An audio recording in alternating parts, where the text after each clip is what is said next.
राधे राधे प्रिय भक्तजनों, आपका स्वागत है आपके अपने YouTube channel magical world of Achyut पर।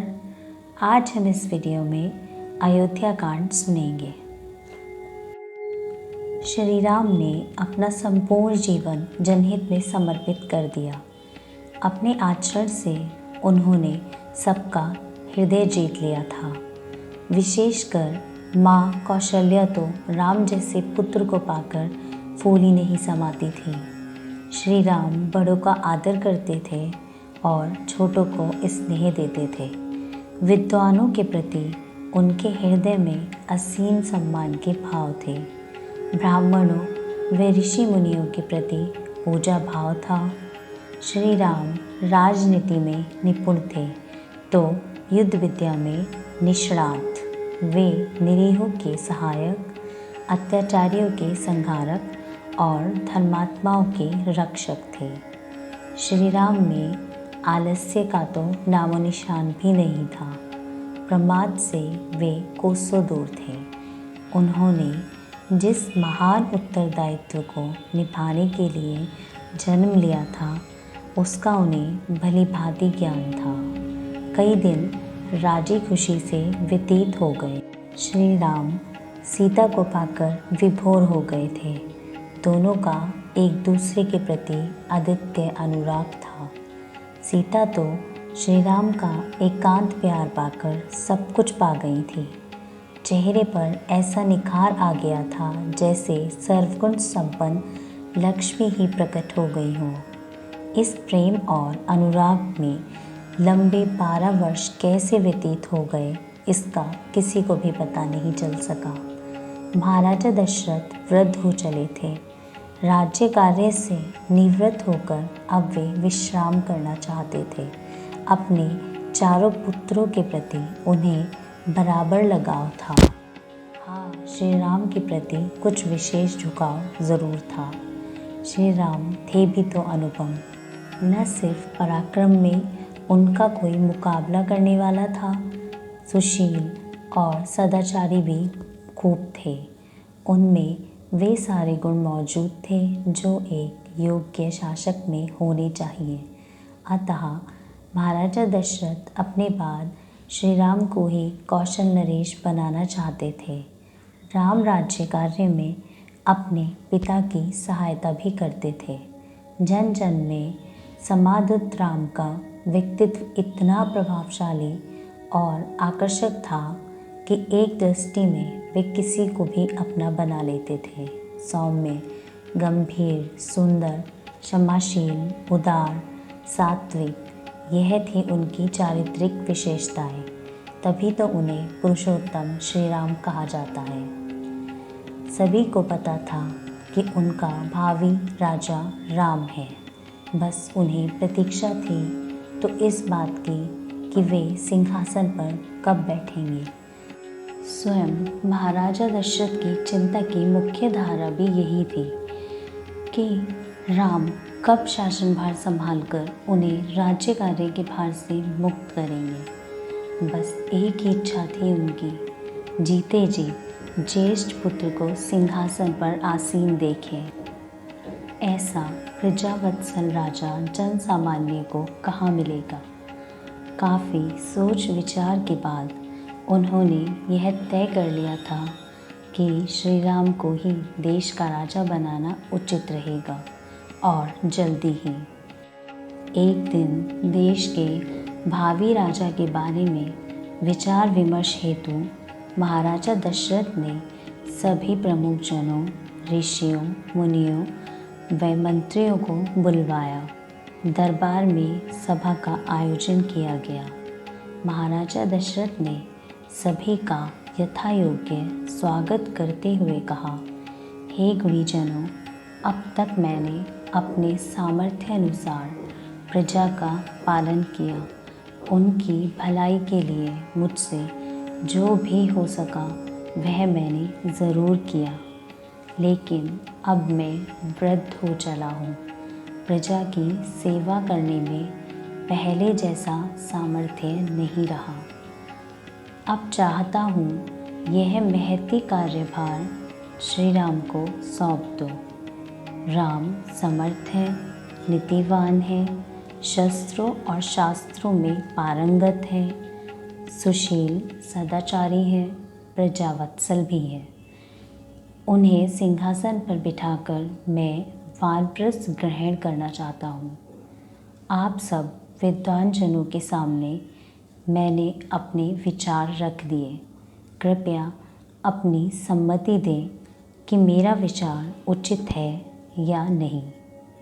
दरबार में जितने लोग उपस्थित थे, सभी की प्रसन्नता का पारावार नहीं रहा। सभी ने एक स्वर में कहा, सरासर उचित विचार है महाराज। श्री राम जैसा राजा पाकर तो हम धन्य हो उठेंगे। ठीक है, मैं आज राम को युवराज घोषित करता हूँ।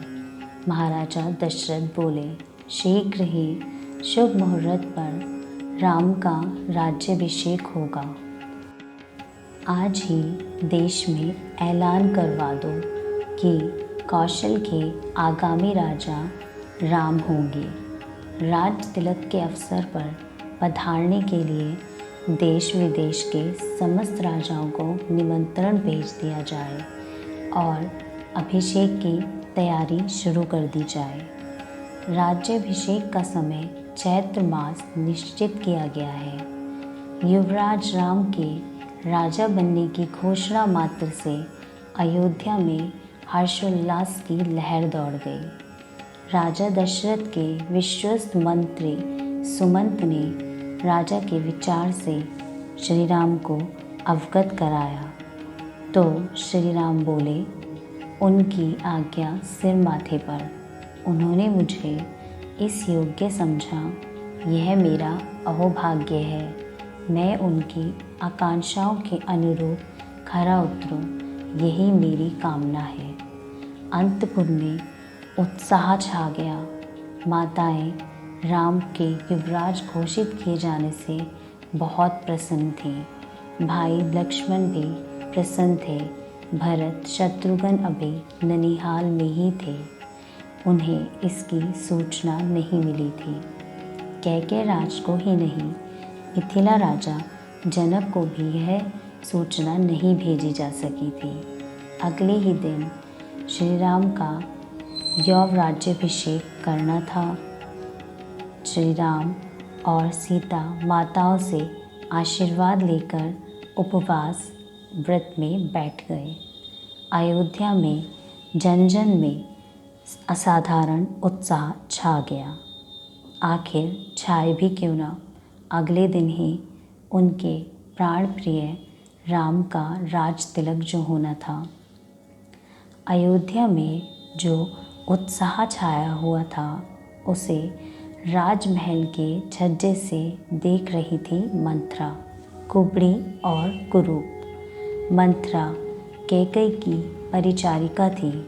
नगर में विचित्र कोलाहल छाया हुआ था। नगर की सड़कें सजी हुई थी। मकानों दुकानों की शोभा के क्या कहने। लोग खुशी से झूम रहे थे। मंदिरों देवालयों में शंख और घट घड़ियाल बज रहे थे। मंथरा को समझ नहीं आया कि नगर में किस उत्सव की तैयारियां चल रही हैं। तभी मंथरा की नज़र एक दासी की ओर चली गई, जो रेशम की साड़ी पहने वहाँ से गुजर रही थी। मंथरा ने आश्चर्य से पूछा, आज जिसे देखो वही विशेष उत्साह में है। क्यों री, तूने यह रेशमी साड़ी क्यों पहन रखी है? यह नगर में ऐसा कोलाहल क्यों मच रहा है? नगर को क्यों सजाया जा रहा है? यह क्या? दासी आश्चर्य से बोली, तुम्हें कुछ भी पता नहीं है? आज ही तो घोषणा हुई है कि कल श्री राम का राज तिलक होगा। यही सुनकर नगर में खुशियाँ मनाई जा रही हैं। नगर को सजाया जा रहा है। कल राजपथ से श्री राम की भव्य सवारी गुजरेगी। यह सुनकर मंथरा का कुरूप चेहरा और भी विकृत हो गया। वह कैकई की सिर्फ निजी परिचारिका ही नहीं थी, बल्कि दूर की कोई रिश्तेदार भी थी। भला वह कैसे सहती कि कौशल्या के पुत्र का राज तिलक हो। कैकई का पुत्र भी तो राजा बन सकता है। राम राजा बना तो कौशल्या कहलाएगी राजमाता। फिर कैकई का क्या सम्मान रह जाएगा। कौशल्या की परिचारिकाओं का तो मंथरा से ज़्यादा मान होगा। मंथरा को भला कौन पूछेगा। यह तो भारी अपमान की बात है। नहीं नहीं, मैं ऐसा कभी नहीं होने दूंगी। अगले ही पल नगर की शोभा उसकी आंखों में खटकने लगी। वह दासी को वहीं छोड़कर छज्जे से तेज तेज कदमों से चलती हुई कैकई के कमरे में जा पहुंची। कैकई उस वक्त सो रही थी। मंथरा ने उन्हें झकझोर कर जगा दिया और तेज स्वर में बोली, वाह, तू यहाँ सो रही है और उधर तेरा भाग्य सोने जा रहा है। तुम्हें कुछ पता भी है कि कैसा अनर्थ होने जा रहा है। कल से तुम्हारा सब कुछ चला जाएगा।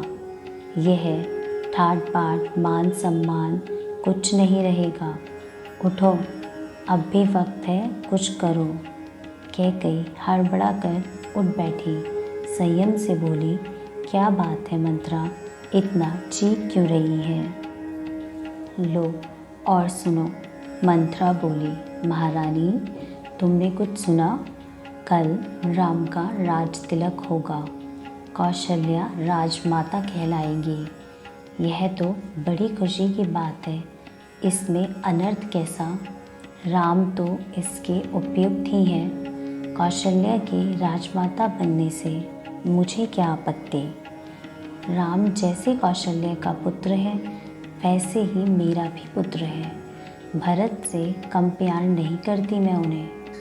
मंथरा सिर पीट कर बोली, कितनी भोली है तू कैकई।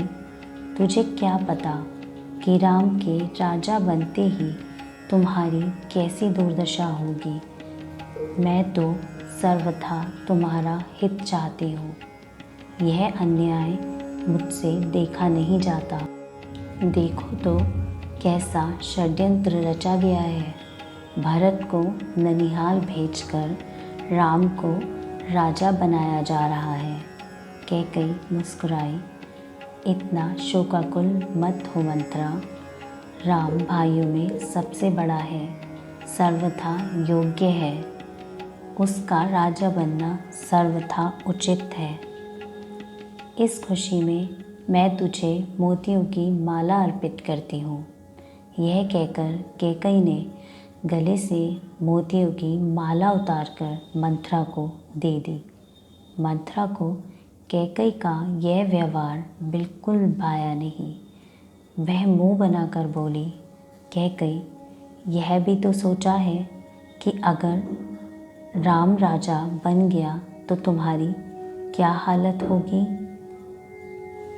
तू होगी कौशल्या की दासी और भरत होगा राम का दास। कौशल्या है तेरी सौतन। भला वह तुझे चैन से क्यों रहने देगी। तू तो कहती थी कि राजा दशरथ तुझे बहुत चाहते हैं। फिर तुम्हारे पुत्र को राजा न बनाकर राम को राजा बनाने का क्या मतलब। यही है तुम्हारे प्रति उनका प्यार। यह तो सरासर धोखा हुआ ना। राजा ने तुम्हें बहला फुसलाकर अंधेरे में रखा हुआ है। अब तो कल से हमेशा के लिए इसी अंधेरे कमरे में रहने के लिए तैयार हो जाओ। लेकिन मैं चुप नहीं बैठ सकती। मंथरा ने मोतियों की माला धरती पर फेंक कर कहा, कैकई नरेश ने आखिर मुझे दहेज में तुम्हारे साथ भेजा है। तुम्हारा भला बुरा सोचना मेरा फ़र्ज़ है। मैं तो यह सोचकर मरी जा रही हूँ कि भरत का क्या होगा। तुम्हारा क्या होगा, मेरा क्या होगा। निसंदेह राम राजा बनते ही भरत को राज्य से निकाल बाहर कर देगा और वन में निष्कासित कर देगा। कितना भयानक दृश्य होगा ना। तुम्हारा प्रिय पुत्र राज्य विहीन होकर जंगलों में मारा मारा फिरेगा। तुम्हारी आज्ञा मानने वाला कोई नहीं रहेगा। मैं तो कहूँ, तुम अगर आज नहीं जेती तो ज़िंदगी भर इसी अंधेरे कमरे में रोती रहोगी। बोलते बोलते मंथरा की सांस फूल आई थी, आंखें शोक से उबल रही थी। कैकई के लिए बड़ा मुश्किल था मंथरा की बातों को सच मानना। वह राम के आचरण से अच्छी तरह परिचित थी। वे कैकई का भी सम्मान करते थे और भरत को बहुत मानते थे। कैकई को कोई कारण नज़र नहीं आया कि वह मंथरा के संदेहों को सच मान ले, पर मंथरा थी कि बार बार एक ही बात दोहराई जा रही थी। कैकई के मन में भी संदेह का बीज प्रस्फुटित हो उठा। आखिर तो वह भी एक माँ ही थी। सोचा, क्या जाने राजा बनने के बाद राम सचमुच बदल गए तो। सत्ता पाकर लोगों का आचरण बदल भी जाता है।